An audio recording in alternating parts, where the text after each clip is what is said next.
It's time for your board game dessert, folks. It's time for Game Pie. Game Pie is when Mandy and I serve up a selection of games curated by our whims and our excellent taste because we don't like ranking things, but we do love baked goods. And the pie of the day today is courtesy of my podcast partner, Mandy. Things that you love to see at game night.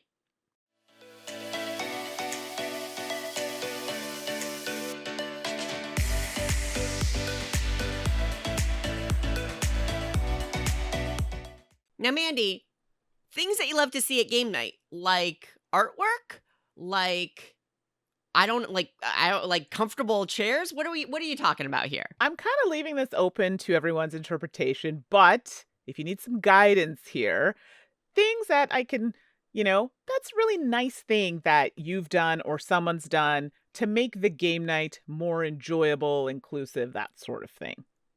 So behavior, etiquette, manners Yeah. kind of thing. Kind Okay, of, yeah, all right. exactly. And I know can do that's that. going to I can do that. differ across groups and we'll all have our personal, well, I have many personal things that I appreciate. So see how it goes.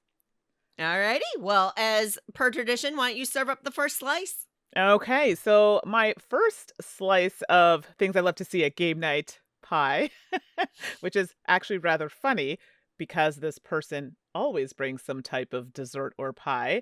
And that's my friend Isabel. And friends bringing snackies. And I say snackies, but that could be anything.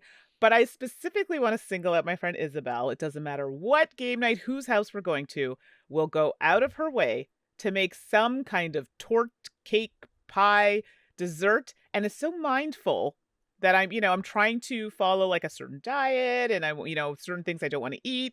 Mandy, I know you're not trying to eat this, so I'm going to make sure like I didn't put too much sugar. Da, da. Like she doesn't have to do any of that stuff. And let me tell you, I will eat it. I don't care what it is because it's so thoughtful and so nice. And I know that takes a lot of time. So friends bringing snackies to the game night. Let's be clear. That's not a requirement, but it's just, it's nice. Absolutely. And I have like my friend Melissa bakes and my friend Erwin, his wife bakes. And I have friends, Jason Carey, they host and they always make this like really nice lunches and things like that. Again, not necessary, but it is really nice because hey, your brain needs fuel to play games, right? Your Absolutely. brain, you got to feed the brain. I love it. Yeah. Oh, I forgot to say the word that the kids say when it's so good. Elite. So that's what that was, Isabel. What you do, that is elite. Okay, sorry. Next. I'm sure that's how the kids say I it don't know. too, I'm old, Mandy. so whatever. It's elite. Wow. Alrighty, my first slice up for things that I like to see at game night is a must, but I love it when people help pack up the game and tidy up the table after you Yes. play. Sometimes setup is really on the rule reader or the host because they're the ones that know Right. all the intricacies of setup. I kind of get that, like just sitting and chilling. But after the game, help break it down, help gather pieces, sort them out for whoever's packing up the box. It just makes everything go faster so that you can play another game. So that's one of my favorite things to see at a game night. Agreed. I second that as well. So my next slice of pie, this is a big one because I won't get ahead of myself here. I don't love learning rules, okay? Yes, I know I'm a teacher in like real life and I don't know what it is, the ADHD, the rules learning is difficult for me. So, friends learning the rules so you don't have to. And again, this is not Sure. a forced effort. I actually have a lot of friends who enjoy reading the rules. And, shout out Dave, Tracy, Stefan, Isabel, all my friends, Joe, who offer to read the rules because they know I got lots on my plate. And they're like, yeah, it's all good. Arseni, sorry, I've got a long list. Learning the rules ahead of time makes the game night go a little bit faster and takes the pressure off of me, who really hates reading them. So thank you. Yeah, that is nice. Or, I'm going to just hop on there too. Like Yeah. if you're going and you know what games are being played, even if you're not teaching, Yeah. maybe watch the video or something before you show up just to make everything go a little faster, a little smoother. Yeah. Super nice. So, yeah, learning the rules so you don't have to. Thank you. Alrighty, my next slice is communicate about when you're going to show up and show up on time. So, a lot of times when you have games, they have player count requirements, or the game can take a certain amount of time. And especially if you have a weeknight game and Mhm. people are gathering after work, that time is really precious. So it's cool if you're, can't show up at a specific time, but letting people know when you're True. going to be there and trying to hit that time and keeping people up to date so that folks know, oh, we should hold this game, or no, we can get started now, or let's throw in a filler before we get to the big game kind of thing. That's really, really helpful for any game night. Yeah. No, and that's fair. I was glad you said, or at least communicate that you're gonna be Sure. late. I am the person that is late. Yes, I'm not saying it's a good thing, but I am that person. However, I always message, like, I'll say I'll be there around 1:30. My friends know that I'm not gonna be there at 1:30. I will try my best. And let's be clear, I'm not saying it's the right thing, but I also will say, start if I am not there by 1:30, you start, or Yeah. not there by that time, you start whatever you need to start. That's on me at that point getting there late. So, yes. So the communication Yeah. part is important. Speaking as somebody who has a scheduled thing with you quite frequently, like recording a podcast, I'm sorry. I can attest that you are a very good communicator about, oh, I'm running a little bit late and that kind of thing. And Yeah. I appreciate that. And I appreciate you appreciating that. I'm working on it, everybody. Okay, so my next slice of pie for things you love to see at game night. Um, so for those people, and I say people because it could be anybody, I have long nails. If you're watching the video, I just got them done. They're little cat eye color, very pretty. This Um, was a very you one. it is. It's very me specific, I think, in this circumstance. Um, Friends helping you pick up cards because you can't, because of your nails, and I don't generally have to ask. So if it's a card game, my friend Dave will reach over. He knows before I even have to ask, and I don't take offense to it because they know that I struggle to pick up unless we're playing with a mat. I'm going to struggle to pick up the cards. Tracy's another man. I got you, Mandy. No problem. So thank you for that. Otherwise, I got to do the card shuffle. Hitting the microphone here. I got to do the card shuffle where I take a card and put it under another card to pick up the card that I couldn't pick up. Anyway, it's a whole thing. So, friends helping you pick up cards because you can't. Alrighty. That sounds lovely, and I will keep that in mind when we next play a game together, Mandy. Thank you. And actually, I'm just going to serve up one more slice because, Mandy, I think we talked about that the Yeah. last one and we kind of are akin on.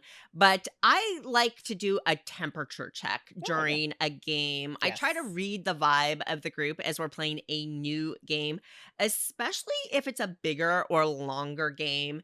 And sometimes when you're playing a game, it's just not hitting, or Sure. it's more than you thought it was going to be, or you're frustrated by something. Recently, we tried to play a game that was very light, but the rule book just wasn't doing the game any favors. Yes. And we were getting really, really frustrated. And the rules and the way that they were laid out and the inability to cover the edge cases or the pretty general questions we had were frustrating. It was coloring Yeah. how we felt about the game, even though the gameplay itself was fine. And we're like, hey, you know what? Maybe we put this one aside and we revisit it later. And we kind of did a temperature check around the table. Everybody agreed, yep, we're done with this for tonight. Not done with the game, but just this is the moment where we just want to put it aside. Yeah. And that is fine to do. Or if you're playing a game and you hate it, you don't have to finish it. You can, like, games are supposed to be fun. You are, whether no matter how strategic, deep, light, whatever they are, you're supposed to enjoy the process of playing the game as a group. And if you're not doing that, there are a lot of other games. And if you're listening to this podcast, chances are you have plenty of other games to pick from. So Exactly. move on. Or do a temperature check and everybody's like, yeah, this is great. No, it's fine. Let's just push through and we want to give it a whirl. That's cool. But I really like always checking in so that you can make a conscious decision and instead of letting somebody just sit there miserable and slogging their way through it. So that is doing a temperature check. Yeah, we do the same thing. So I that's a super important one. Sometimes it's just, is game night over? Like maybe, hey, has everybody had enough? Yeah. Great, let's pack it up. And same thing, like if there's a game that's frustrating, everyone's like, okay, okay, let's just maybe push that and move on to the next thing. So yeah, we do the same thing. So that's super good. Well, the last one, we're kind of doing this jointly because our last slice of pie is one that we can both relate to. And that is your game group playing games you need to play, or I have to play because I have to review them. And I know Suzanne's in the same boat, and I have to say my game groups, no, it's been a struggle a few times because, life happens. But overall, my game group, if I have games, okay, Mandy, what do you need to play? Let's get it to the table. And I mean, that's a little selfish on my part because I know there are games that we try to get and they want to play too. But a lot of the time, it's games that I have to play because I have to review them. So that's a huge one. And a huge thank you, big hearts, to all my friends who help me play all the games I need to play. Yeah, for sure. And I think obviously that's very specific to us as Sure. people who like to review and talk about games. I think you can generalize that a little bit more Yeah, in that be willing to try new things and different sure. things at a game night, and somebody brings a game and maybe you're kind of skeptical about it. Give it a fair shot. Do the temperature check. If you hate it, Yep. let them know. But being open-minded and trying new things, Mandy, you often say it on the podcast. Oh, when I first saw that game, I wasn't really sure about it, but then you got But into try it and it. you ended up enjoying it. Exactly. And you just never know. So maybe it's something like, not to point any fingers, but say a space game. And maybe somebody doesn't typically like space Whoa. games. Whoa. But that just says that when they do like the space game, it must be really, really good. Okay, that's fair. That's fair. So there you have it. Some of the things that we like to see at a game night. Now, as Mandy, as you mentioned, this Mhm. is really personal. And obviously, at least Sure. one of these items was highly personal to you and people who might have a similar fashion style. So, as per usual, we're going to have a Board Game Geek thread. I'd love to hear ones that we missed. I have to admit, when you mentioned this, it was a little late. I'm a little tired. I was like, Sure. oh, what do I want to put on? I Yeah. want to hear what other little etiquette Yeah. notes or graces that we can give at a game night that make it better for everybody involved. So drop Yeah. those notes to us.